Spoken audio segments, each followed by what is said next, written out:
this, and then we can get going. Okay, hi everyone. Thank you for joining us this evening. The disembodied voice that you can hear is myself. My name is Sam Povey. I'm an educator at the WSET School in London, and I'm delighted to have Emma Symington MW here with us this evening. Emma's worked in the wine trade for the past 15 years in a variety of roles, buying, selling wine, and occasionally producing it as well. She's now the Education Development Manager for Wine Australia's EMEA region, based in their London office, where she organises and hosts a series of tastings, seminars, and masterclasses just like this one. So today we'll be talking about the talking about challenges and opportunities in Australia. And without further ado, I'll pass it over to Emma. If you do have questions through the course of this evening, please put them in the Q&A section, and I will help moderate them and pass any on to Emma to answer. And if you've got any questions for myself, technical difficulties, please just put that in the chat. But yeah, Emma, I will hand over to you to get started. Thanks so much, Sam, and hello everyone. Thank you for joining me this evening or this morning or this afternoon, wherever you are based in the world, or 2 a.m. in Australia. Trevor, I am very impressed. So today we're looking at challenges and opportunities in Australia, and I think you can thank Sam for this topic. Those of you who've listened to some of my webinars with WSET School London before will know I've done sessions sort of more based around grape varieties, I suppose, in Australia, and we also did one on sparkling wine. But Sam suggested, because the WSET D3 exam is fast approaching, we look a bit more broad for this session, and it's a really exciting topic. So I hope you will learn a lot and be as interested in it as I am.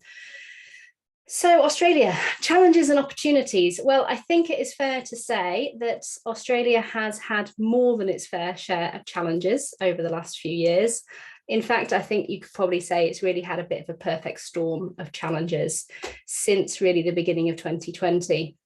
If you can cast your minds back to a time before COVID, what actually was dominating our headlines around Christmas time, 2019, 2020, was the bushfires that were happening in Australia. Really quite devastating bushfires. So a huge challenge for the wine industry over there. Of course, then we headed into COVID and the times of COVID, which hit Australia in vintage time, so not ideal. And all sorts of challenges, of course, around COVID, as we've all dealt with around the world. And then towards the latter part of 2020, the tariffs that China imposed on exports of Australian wine, which really stopped exports to China quite quickly, and it was a huge market for Australian wine. So in a very short space of time, the Australian industry has had all of these challenges to deal with. So I'll discuss some of those in quite a bit more detail as we go through, but I also want to talk, about some of the opportunities Australia has. And I think I've worked with the Australians as part of Wine Australia for the last 10 years now, and I love working with them. They're all such a fantastic group of people, and they are, beyond anything else, they are resilient. They have all these challenges, but I have no doubt that as an industry, they are going to overcome them and come back fighting ever stronger. So if I can make my slides work, here we go. So Sam, thank you for introducing me. So I am Emma Symington. I'm a Master of Wine working for Wine Australia. And just quickly before we head into, I suppose, the bulk of this session today, I just wanted to point out our education resources, which are available to you, which is on this URL on the screen in front of you, australianwinediscovered.com. So we set this up, 2.5, 3 years ago now. And it's where all of our education resources sit. It's open access, available to anyone. You can use it any time. We now have 28 modules on there. We actually launched 3 new ones this year, covering the regions of Great Southern, Orange, and then a broader topic, which we call the Heartland regions. So that's covering the inland regions in Australia of Riverland, Riverina, and Murray-Darling. So alongside all the sort of regional modules, which is the sort of top regions in Australia, there's also modules covering the key grape varieties in Australia. There's one also on alternative varieties, and there's broader topics as well. So there's one on old vines, there's one on organics and biodynamics, there's one on sparkling wines, and so on. So if you are studying for your WSET exams, or really any other wine exams, this is absolute gold for you. It's an incredible resource for your own learning. There's also quite a lot of video content on there. And we've just launched a load of new maps which are available on there. So there's now a map for each of the 65 wine regions in Australia. These are topographical maps, and they've all been produced using remote satellite imaging software. So they show exactly where the vineyards are located in each region, which, if you're a bit of a wine geek like I am, I found absolutely fascinating, seeing which regions are more densely planted, which are lesser planted, and whereabouts within the regional boundaries those vineyards sit. So just to make you aware of that resource, which is absolutely available to you to use. But today, as I said, we are covering Australia's challenges and opportunities. And I've divided this into kind of 7, I suppose, broad areas. So 3 challenges, as I see for Australia, being the perception of Australia as a country, climate change, which of course is a challenge we are all facing globally, but certainly is something that is very front of mind in Australia, and exports, which I just alluded to with China. But then the opportunities, I suppose the flip side, old vines, absolutely an opportunity for Australia, despite the fact it's a new world country, and we'll come on to that later. The ability for Australian winemakers and grape growers to experiment and innovate, very exciting opportunity. Sustainability, definitely an opportunity for Australian wine. I'd say we've perhaps been slightly behind the curve when it comes to sustainability, but we are coming up strong now. So we'll come on to that later. And finally, looking at emerging markets for Australian wine. Now, I should say up front, if you have any questions, please do put those in the Q&A. I'm doing my best to keep an eye on everything, but also Sam will stop me if necessary, and pose questions or keep them to the end. But absolutely do ask me as many questions as you would like. So, perception as one of the key challenges for Australia. Now, this morning on my walk to school with my 2 children, who are 6 and 4, I did a bit of a straw poll. I asked them, picture Australia in your mind. What sort of images do you think about? They came up with the desert, the beach, the sun, and kangaroos. And it's an interesting one because I think that's probably what most people would say when they think about Australia. And all of those subjects don't say much about wine, do they? Desert, beach, sun, kangaroos. You're not talking about sort of premium viticulture and great places for growing grapes. So this is absolutely a perception issue, I think, that the Aussies have, and are constantly trying to challenge that perception, particularly in the export markets. So the second challenge, I think, within this sort of perception is the size of Australia. Now, of course, we all know Australia is a big country, but I think many people don't realise quite how big it is. Now, many of you may well have seen this map before, because I have a tendency to show it in pretty much every webinar I do. But I think that's really because you can never emphasise enough just how big Australia is. So as you can see here, yes, of course, it's a big country, but it's a continent-sized country. It's bigger than Europe. And when people begin to understand that concept, is beginning to understand why there is this diversity of styles of wine in Australia, why there is a huge variation in terms of climates in Australia, and why one of the things I often talk about is there's no such thing as Australian Shiraz, in much the same way as we don't talk about European wine. When you have a country quite this big, you can't just quite simply, wrap it up into one sort of one soundbite, one style of wine, because that's absolutely not what Australia is about. So in a way here, the challenge for Australian, winemakers and grape growers is to explain just how big Australia is. Yes, people have an idea that it's a big country, but they don't necessarily realise how big it is. Of course, the flip side of this, and particularly when I'm talking about my market here where I'm based in the UK, is that I think the perception is that Australia produces a lot of wine, and perhaps a lot of bulk wine or, entry-level wine that comes through the supermarkets. Now, that's partly based on two things. So here in the UK, Australia is the #1 category in the off-trade. So 23% of all wine sold in the UK off-trade is Australian. So almost 1 in 4 bottles of wine sold in UK off-trade is Australian. So we see a vast amount of Australian wine over here. We are the #1 export market for Australian wine. So again, there's this perception that Australia produces a lot of wine. But of course, the reality is quite different. There's about 145,000 hectares of vineyard in Australia. That's about 4% of global plantings. Or to put it another way, it's about the same amount as is in Bordeaux and Burgundy put together.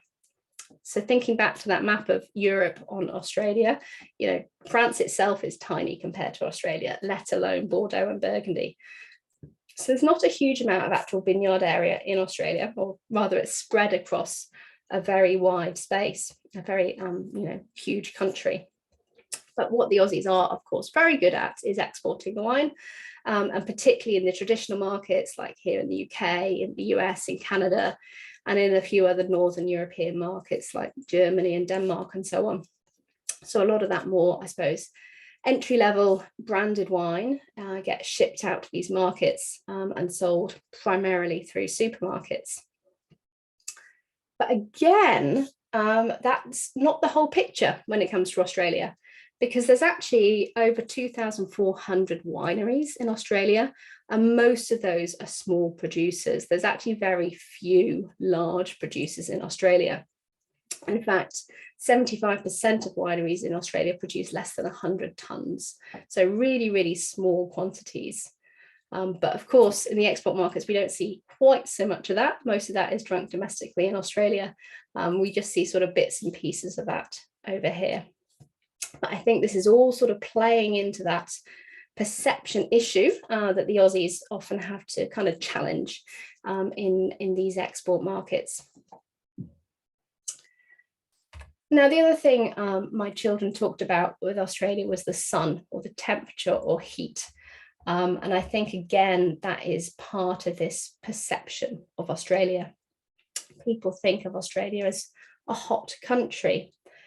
Now, partly, of course, that is true. Parts of Australia are indeed very hot. And if you sort of flip Australia into the Northern Hemisphere, it occupies the same part of the globe as the very southern Mediterranean Europe, the Mediterranean Ocean, and the entire northern part of Africa. So it is relatively close to the equator. But that's not to say that these parts of Australia necessarily have the same climates as those places in the Northern Hemisphere, because all sorts of things affect climate, not just latitude. And when it comes to Australia, a really important mitigating influence in terms of temperature is the Southern Ocean.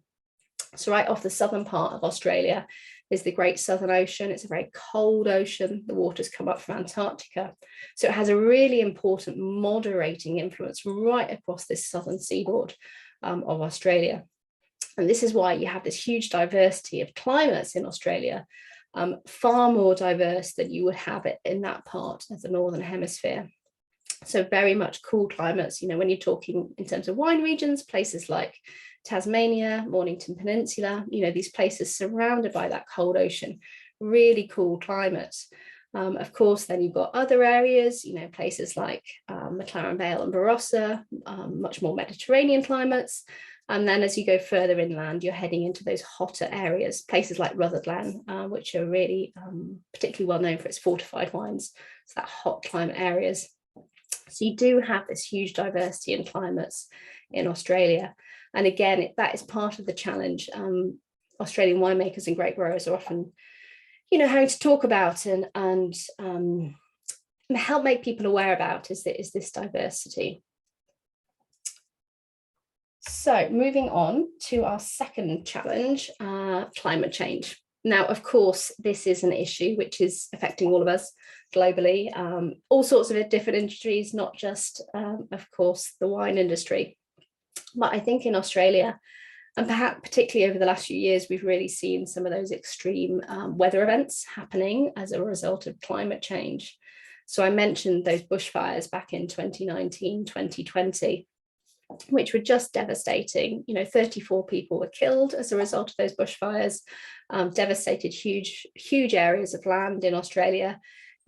Countless numbers of wildlife were killed and so on. But when it comes to the wine regions, actually, a lot of those bushfires were in areas away from centres of population, away from the wine regions, in areas of bushland, if you like. So most wine regions weren't directly affected by those bushfires. That being said, there were 3 regions that experienced fire within the vineyards. So the Adelaide Hills and Kangaroo Island in South Australia and Tumbarumba in New South Wales all had fire events within their vineyards. And just to give you an example, the Adelaide Hills itself, 64 vineyards there were affected in some way by fire, either completely burnt out or partly burnt, which was pretty devastating, obviously, for the grape growers and winemakers who work there. Although I have since heard, so one of the famous vineyards in the Adelaide Hills that were burnt was Henschke's Lenswood Vineyard, which was totally burnt, but actually they managed to cut back all their vineyards, and it looks like about 90% of the vineyard has been recovered. It's just started shooting again, which is some good news coming out of those bushfires. But of course, when it comes to fires, it's not just about the actual fire that's the issue with wine or with grape growing. Smoke taint is a real key problem. And again, it's something that we've seen in countries around the world. There's been issues in California and South Africa. Certainly this summer just gone in Europe, there was some pretty major bushfires in Portugal and Spain. But going back to these bushfires in Australia 2019, 2020, again, just to give you some examples. So there was real problems with smoke taint that year in a few regions. So Hunter Valley, Canberra, Beechworth, King Valley down in Victoria, all had issues with smoke taint. So in many of those regions, the grapes simply weren't picked in some vineyards because they knew there was going to be this issue. So, production levels were down. Now, I suppose the flip side of all of this is that as a result of experiencing things like bushfires over a number of years, Australia has actually become the world leader in terms of smoke taint research. And actually, this is something you may not be aware, that is primarily funded through us as Wine Australia. So we are obviously a generic body. I work within the marketing team part of Wine Australia, but the marketing function is actually a very small part of what we do as a generic body. We have all sorts of other different functions as well. So we run the export licenses. So anyone wanting to export out of Australia has to get a license via Wine Australia. We run the label integrity program. So we're the people going and auditing wineries to make sure what it says on the bottle is actually what is in the bottle. And then we also have a really important team, which is our research and development and adoption team, our RD&A team. And through our research team, we fund research programs through all sorts, any sort of research really to do with the wine industry, from viticulture right through to the final consumer. So funding research programs through places like the Australian Wine Research Institute and various universities across Australia. And of course, research around climate change has been absolutely key, front of mind for really quite a number of years in Australia. And as I said, smoke taint research, we really are the world leader in now, which is, a benefit for the Aussies for sure. And actually this year, as a result, or I suppose accumulation of all of that smoke taint research, we've got a project working with the university in Australia, sending out smoke taint detectors into vineyards across Victoria. This is their final stage of testing. So they were going out into the vineyards and they sort of talk to a server, and then that will send information to the winemaker's phone to give them information on potential smoke taint. So these detectors are obviously drawing on research that has happened over numbers of years, looking at research into smoke phenolics actually in the smoke, but also in the grapes and ultimately in the wine, and as well as sensory implications and so on. So drawing on all that research, there are now these little ag-tech gadgets going out into the vineyards to give the grape growers and winemakers this really quite amazing information. And then another project which we have run, which launched I think 2 years ago now, back in 2020, is the Climate Atlas. So this was a 3-year project that we funded through the University of Tasmania. And this is all about modelling, climate change modelling through to 2100. So each region in Australia now has its own atlas, which essentially gives short and long-term climate change trends over a number of years, as I said, to 2100. So for each region, there's indices available, looking at things like heat accumulation over those years and the change in aridity, so the potential for more drought, the likelihood of extreme heat events, and also the likelihood of changes of things like frost. So the idea with this piece of research was to give grape growers and winemakers the information they need when they are making decisions around mitigating and adapting to climate change.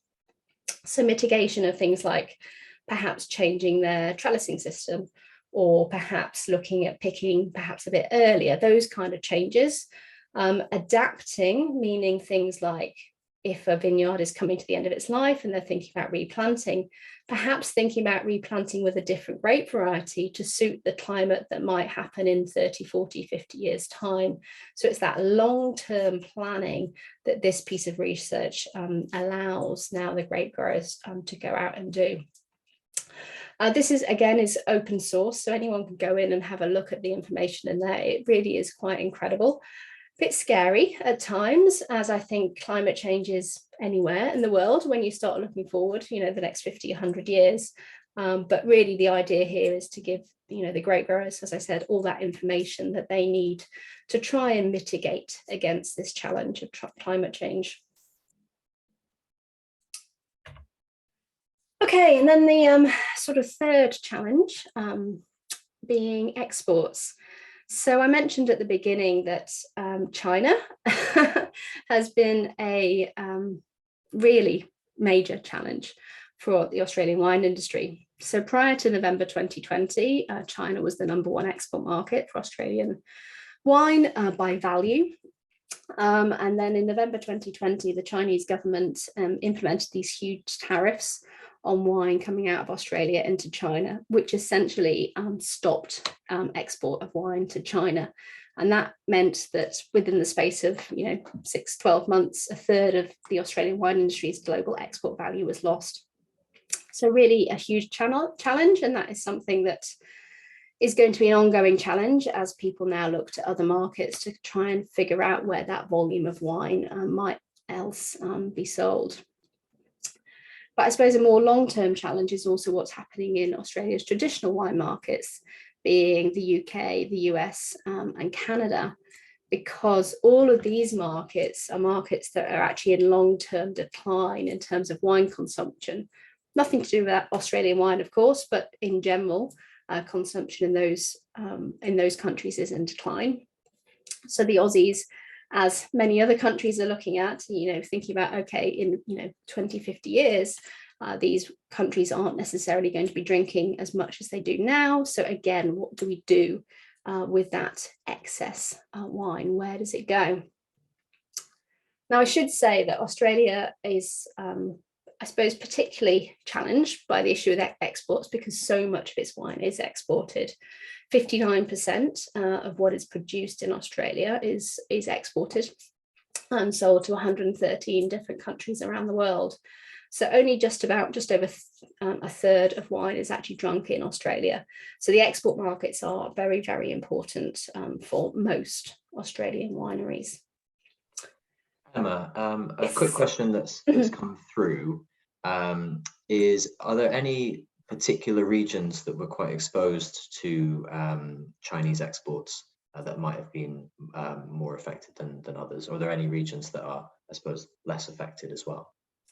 Good question. I suppose really the easy answer is almost everyone is exposed. Many wineries sold wine into China, and because it was primarily at the premium end, we're talking about, you know, regional wines. We're not necessarily talking about SEA wines or state designated wines. So wines from all sorts of regions, from all sorts of producers, from big to small, would have exported to China. So yeah, a lot of people are affected. Of course, in terms of volume, you know, a lot of, you know, the bigger producers were perhaps more affected, but that's not to say that small producers aren't affected, because they definitely will have been. Thank you very much. And just a reminder for anyone, if you do have questions, just put them in the Q&A. And then the final part of the challenge around exports is really what's happening at the minute in terms of shipping disruption. Now, again, this is obviously a challenge which producers globally are having to deal with, and not necessarily just about wine. It's happened, you know, across all industries. Anyone needing to ship products are affected by this sort of ongoing shipping disruption, and also the increased costs which are coming through now in terms of shipping. But I think Australia, because it is so far away from its traditional markets of the UK, US and Canada, and because in a way it's kind of at the end of the shipping routes, it sometimes gets missed, or certain ports in Australia potentially get missed.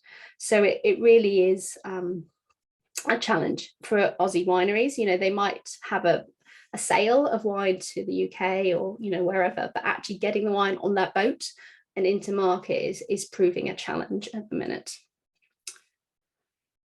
So I think that wraps up. Oh, we have a question. What proportion of exports are bulk for bottling at destination? Great question. It really depends on the market. So for example, here in the UK, 85% of what comes into here in the UK is shipped in bulk, bottled here, and similar figures for Germany and Denmark. Quite a lot less bulk is going into the US. It's primarily going in bottle there, but it really depends market to market.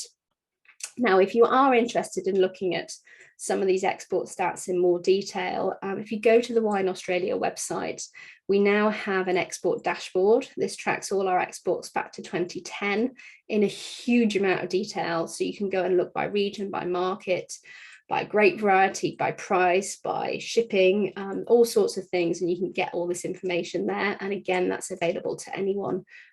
Huge amount of information. It's a sort of place I can get lost for hours because it's really fascinating, but a good place to have a look. So we better move on to opportunities. Oh, good, it's 7:30. That's good. We're sort of on time. So opportunities for Australian wine. I feel like I've talked a lot about the challenges and things which are not so great, but there are some absolute opportunities for Australian wine, I think. One of which being old vines. Now, I think at the minute, old vines is kind of a topic globally, which is really in vogue. This is partly because of the work of Sarah Abbott MW with the Old Vine Conference, which has been going for a couple of years now. But I think in different pockets of, you know, different wine regions around the world, people are really beginning to celebrate the importance of old vines and understand why they're important, and links to things like sustainability and so on. So, you know, it's really a topic that a lot of people are interested in and talking about now. And when it comes to Australia, of course, Australia is a New World country. You know, the first vines didn't arrive there till 1788. But that being said, it's also home to some of the oldest vines in the world of a number of different grape varieties. So as it says here, the oldest Shiraz plantings in the world are in Australia, actually in the Barossa Valley, planted in 1843. The oldest Grenache in the world, also in the Barossa, planted in 1850. The oldest Cabernet Sauvignon in the world, planted in 1888. That's also in the Barossa Valley. Even the oldest Dolcetto vines in the world are in Australia, and that's down in the Grampians region in Victoria. So some incredibly old vines in Australia. And this is really because a lot of Australia, in fact, the vast majority of wine regions in Australia are phylloxera free.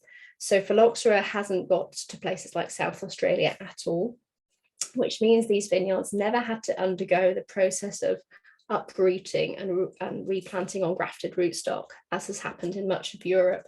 So this is why these incredibly old vines still exist and are still, tended and cared for and produce wine to this day.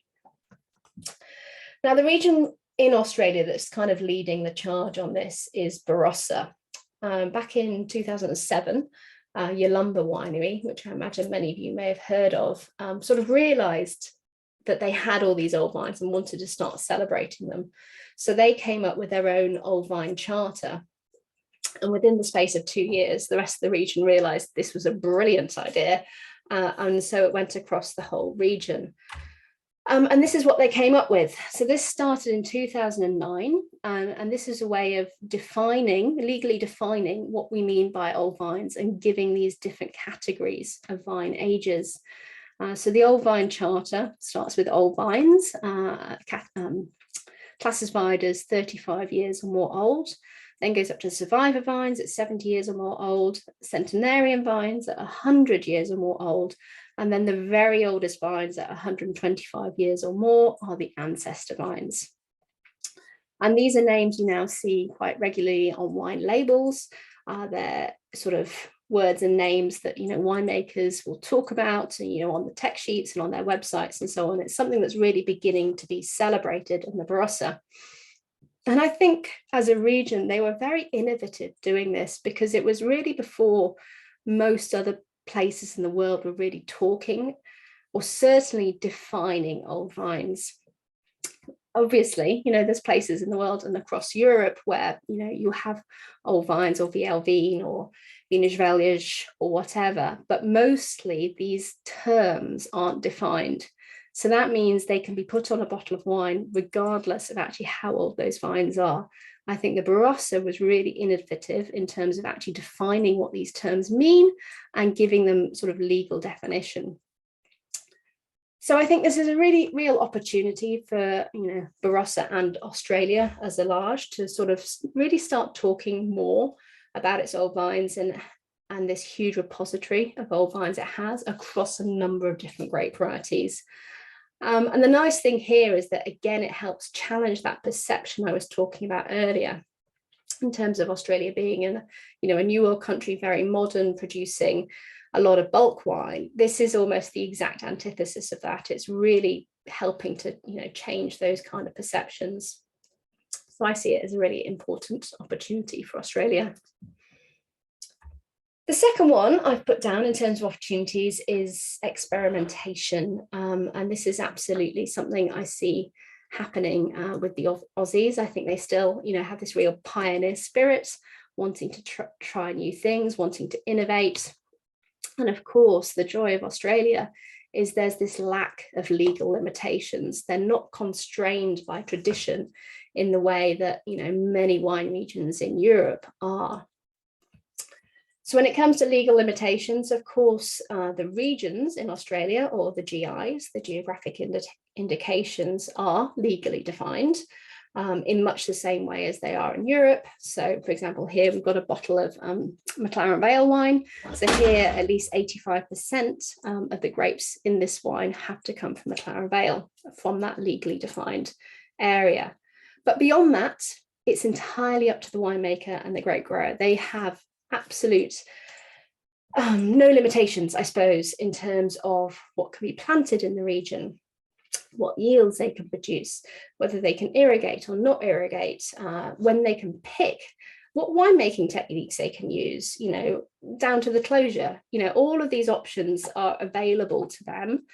They're able to experiment and play around, try new things. Whereas, of course, in Europe, there's a lot more constraints in many of the regions and on many of the winemakers. So this absolutely, in my opinion, is a huge opportunity for Australian wine, and is one of the many reasons why I'm so excited about Australian wine, because the winemakers are trying new things, are experimenting. I think they don't have a fear of failure. They want to try new things. It might not work. That's fine. They'll try something else the next year. But it's all about pushing the envelope and just trying to succeed and innovate constantly, which I find really exciting. And as part of this, what we're seeing is now this sort of rise of so-called alternative varieties, or you could say climate appropriate varieties, because I think there's a growing realization in some regions in Australia that perhaps what was planted there originally isn't necessarily what is best suited to the climates in those regions. And so this is why we're beginning to see much more in the way of kind of southern Mediterranean grape varieties being planted and really succeeding in Australia. So things like Vermentino, as we have here, things like Fiano, Nera d'Avola, Touriga Nacional, all these grape varieties are kind of finding really happy homes down under, really suiting that Mediterranean climate in some of these wine regions. And I suppose alongside the alternative variety story, we also have the ongoing experimentation in terms of winemaking. Now, I suppose at one extreme, we have absolutely seen that with Chardonnay in Australia. If you go back 20, 30 years, Aussie Chardonnay was this big, rich, bold, kind of very ripe, very oaky, lots of mallow in your face, a style that at the time people loved, but then, you know, fell out of favor. And then really, you know, the Aussie winemakers have gone through a bit of a pendulum in terms of where the Chardonnay has gone for a little while. I'd say in the early 2000s, everyone was picking perhaps a bit too early. You know, we got 11.5% Chardonnays, very green, quite acidic, not really a lot of bones, weight on the bones. But now where we've headed with Chardonnay is brilliant. You know, I think top Aussie Chardonnay is absolutely world class, stands alongside anything made elsewhere in the world. And now the winemakers have found this lovely balance between, you know, ripeness of fruit, but freshness of acidity, all sort of complemented and supported by the oak rather than the oak dominating. So this is just one example of those changing styles we see coming through Australia. But alongside that, of course, we're seeing a lot of experimentation in terms of minimal intervention winemaking, you know, natural wine, which is playing well in, you know, a number of export markets. And then things like pet nats, which is going well, very well domestically in Australia. It's a style we tend not to see so much in the export markets coming out of Australia. But certainly if you go to, you know, wine bars in the laneways of Melbourne or Adelaide or Sydney, you'll certainly find a number of different pet nats, probably made from, you know, a bit of a mix of different alternative grape varieties. Again, just showcasing this sort of changing style and experimentation and innovation, which is absolutely coming through with the Aussie winemakers. Emma, we've had a couple of questions come through. So I thought that might be a good time to put them in. The first question from one of our attendees is, do you see premium multi-regional blends as an area of opportunity for Australian wine? Good question. So obviously, you know, there's famous wineries like Penfolds, which really have made their name on multi-regional blends, and you know, it's very much part of the Penfolds story and what they do, and they do it very, very well.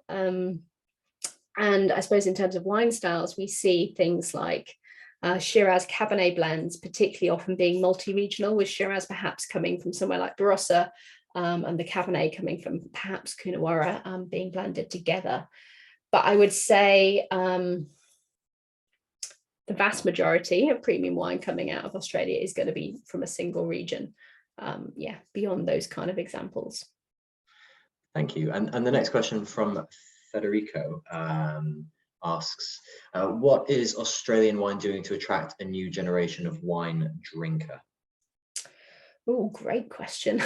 And I have to say, if anyone has the answer to that, you've probably solved the world's wine industry problems, attracting the next generation of wine drinker. That is something that is front of mind, I think, for pretty much every country in the world, every winemaking country in the world, because of this long-term decline in consumption and the fact that the new generation aren't necessarily coming into wine and are more likely to be going into craft beers, or in fact just not drinking alcohol at all.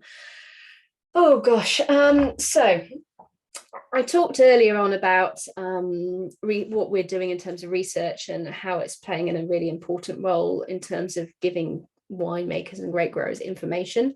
And certainly what's happening now is there's a lot more research in things like no and low alcohol, and giving winemakers the information they need to produce those kinds of styles, particularly aimed, I suppose, at the new wine consumer. So that's one example. In terms of within Australia domestically, I think this is where we're seeing a lot of real excitement in terms of those, as I said, things like pet nat and alternative varieties and natural wines. If you go to any wine bar, there's some really, really cool wine bars in the bigger cities in Australia, and they're all buying these Aussie wines, but made from perhaps alternative grape varieties or doing something new. So I think that is definitely drawing in, domestically, perhaps those newer, younger consumers. But some of those trends haven't yet filtered through to the export markets. Sorry, I feel that was quite a long-winded way to answer the question, but as I said, that is absolutely front of mind for everyone globally in the wine industry, how we attract the new generation of wine drinkers. Right, so going back to, I was just talking briefly about alternative varieties and this experimentation. So this is just a snapshot of some of those different alternative varieties we're beginning to see sort of on the rise in Australia.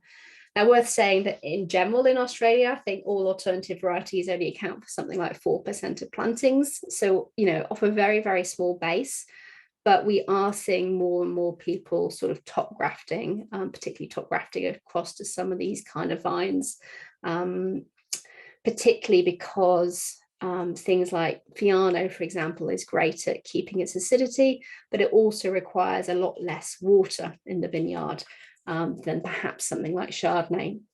So again, thinking about climate change and perhaps having a warming climate, perhaps having less access to water in the future, this is where these grape varieties can really play a part and help the industry as a whole. So moving on to another opportunity being sustainability.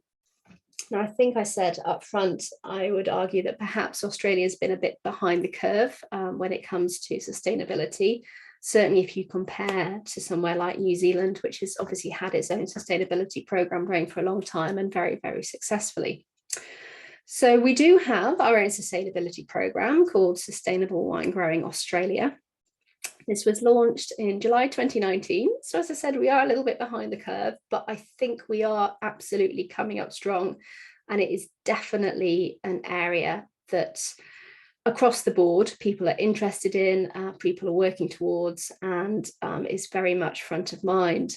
And we certainly see that in terms of the membership for Sustainable Wine Growing Australia. That's increased by 40% over the last year.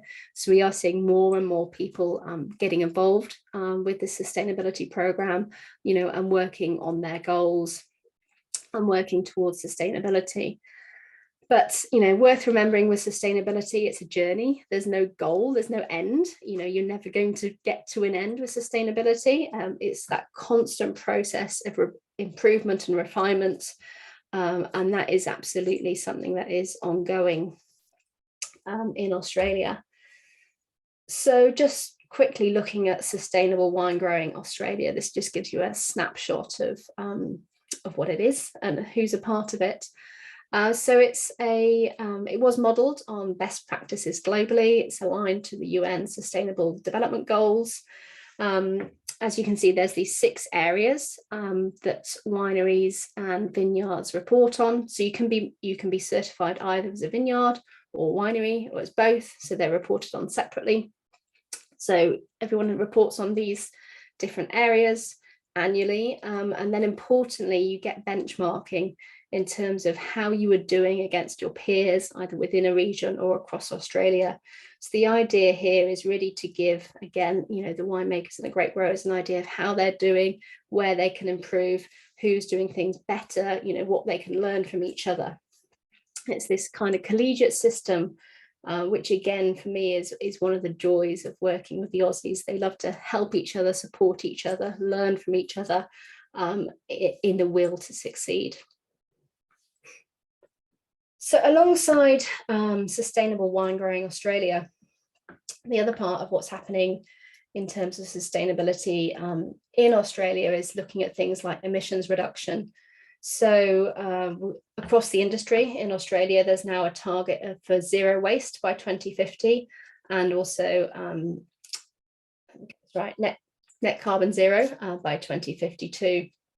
So again, something we're working on as Wine Australia is producing an emissions reduction roadmap to share with the grape growers and winemakers, to give them the tools and the sort of practical support and the help they need in order to reach those targets.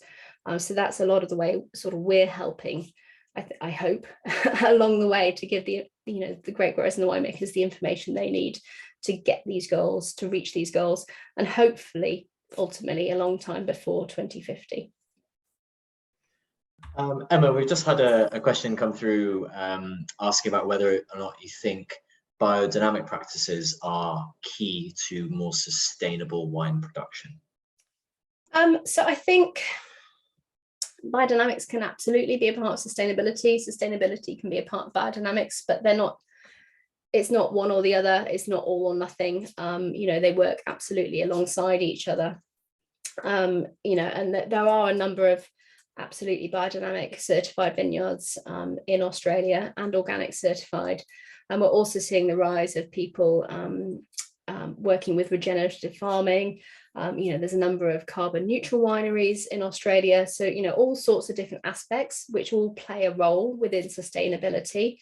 But to my mind, sustainability is not just about the vineyard and the winery. It's also about economically sustainable, and it's also about people too. So, there's these different aspects to sustainability, and absolutely biodynamics can play a part in some of those, but not necessarily in all of those.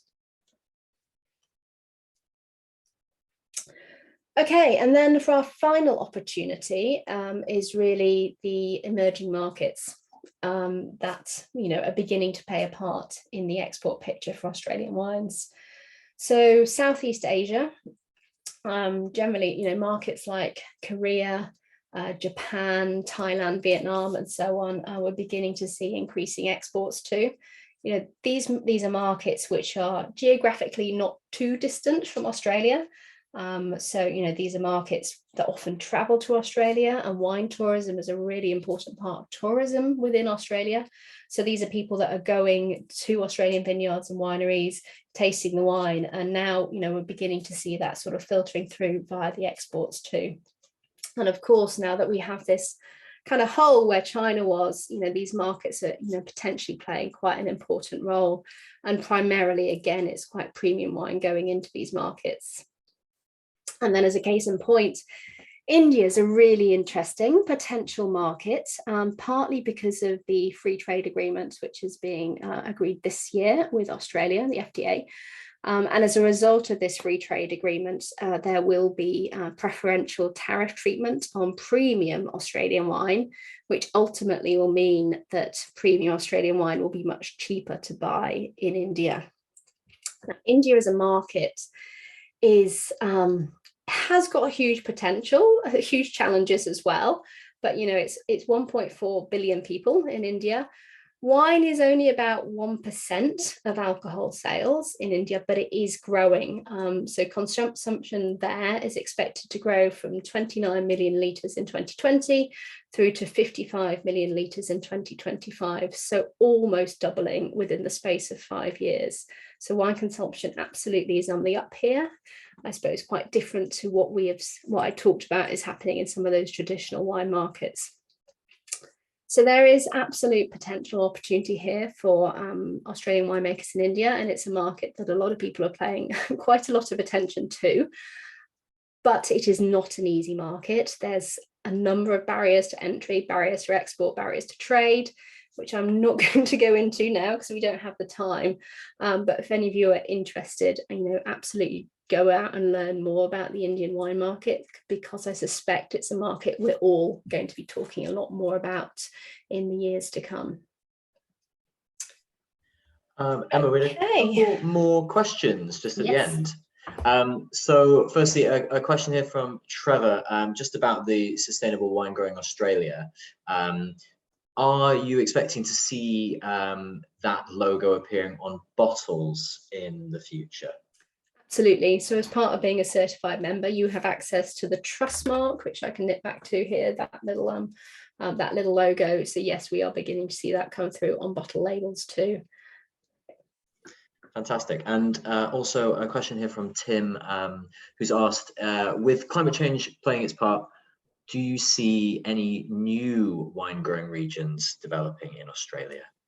Great question. Possibly. I mean, you know, as I said earlier, Australia is a huge country, doesn't have a huge amount of plantings now. Okay, has 65 wine regions, but there's still a lot of untapped land around there. I think the challenge perhaps would be around access to labour, access to resources, you know, because many of those potential regions might not be near large areas of people.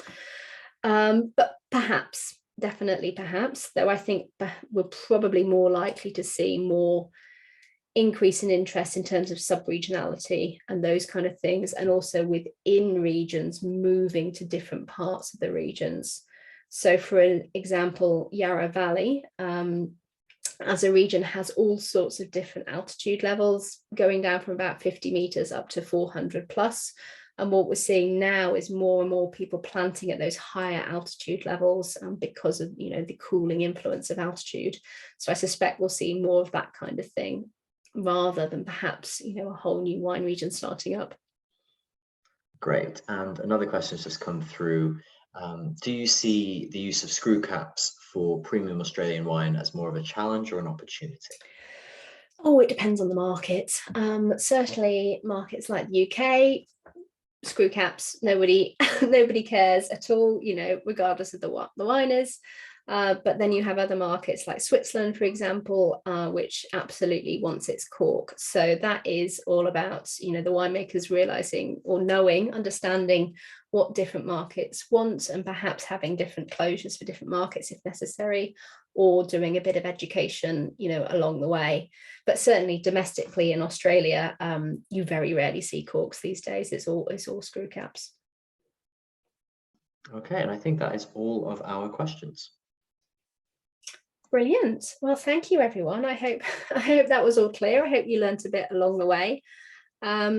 Sam asked me to point out that we've got a couple more sessions planned for the beginning part of next year. So 17th of January, I'll be doing a session on Grenache, which is a great variety I am hugely excited about. So that will be an exciting one. And then 25th of April, we'll be looking in a bit more depth at alternative grape varieties.